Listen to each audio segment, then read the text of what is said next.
salle de conférence de l'hôtel de ville de Ifouagny, dans le département du Plateau, a abrité l'atelier de formation des acteurs éducatifs, communaux et départementaux sur la redevabilité et la gestion participative le jeudi 10 octobre 2024. La rencontre est initiée par la CBO-EPT, la coalition béninoise des organisations pour l'éducation pour tous, et portée par l'ONG Sonagnon et le RADEB, le réseau des acteurs de développement de l'éducation au Bénin.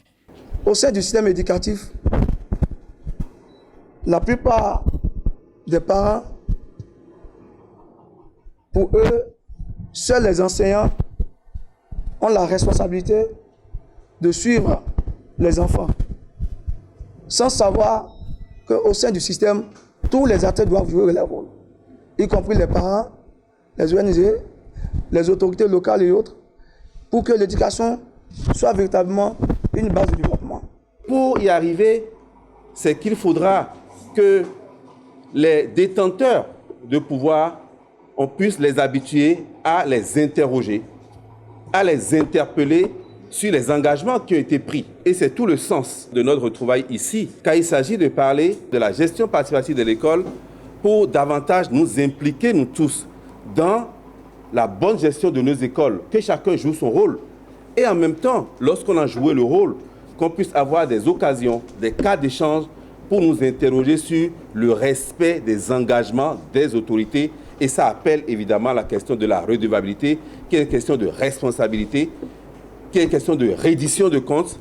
Et donc voilà un peu les thématiques ou les mots-clés autour desquels les échanges de ce matin vont porter. La rencontre a mobilisé les organisations de la société civile active en éducation et les responsables de l'éducation dans les administrations communales et départementales du Plateau. La journée de formation a été rythmée par 2 communications, des travaux en groupe et en plénière et des partages de bonnes pratiques. La première communication a porté sur la redevabilité et la seconde a eu pour thème gestion participative au profit des acteurs éducatifs. Lorsqu'il y a une donation, par exemple, pour une école destinée, par exemple, au maire ou à la circonscription scolaire, il ne faudrait pas que ces institutions-là restent en vase clos pour pouvoir gérer la donation. Il va falloir qu'ils associent les différents acteurs de l'éducation pour pouvoir gérer. C'est-à-dire, si c'est au niveau des parents d'élèves, par exemple,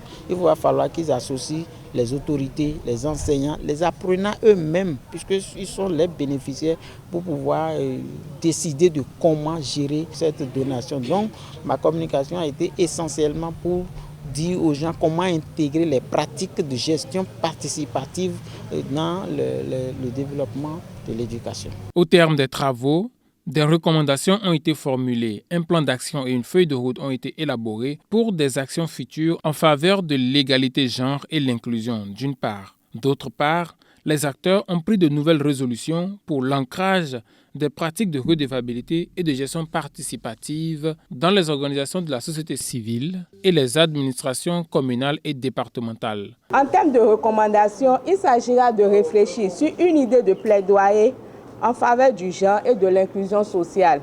Il y a été demandé aussi de penser à une action de plaidoyer qui va mettre ensemble les OCE, les APE, les ONG pour réfléchir sur un thème qui concerne l'égalité, genre et l'inclusion sociale. Je pense que ces différents aspects sont à aborder pour que les prochaines redditions de comptes soient une réussite totale. Nous avons encore reçu d'autres implications qui pourront nous permettre d'évoluer encore plus dans ce que nous faisions. Dès que je serai de retour à Paubert, la première des choses, c'est de convoquer ma base, faire la redivision de ce que nous avons retenu ici. Pour rappel, cet atelier s'inscrit dans le cadre de la mise en œuvre de la phase 3 du PARISC, le projet d'appui au renforcement de l'influence de la société civile pour la promotion de l'éducation de base inclusive de qualité pour tous.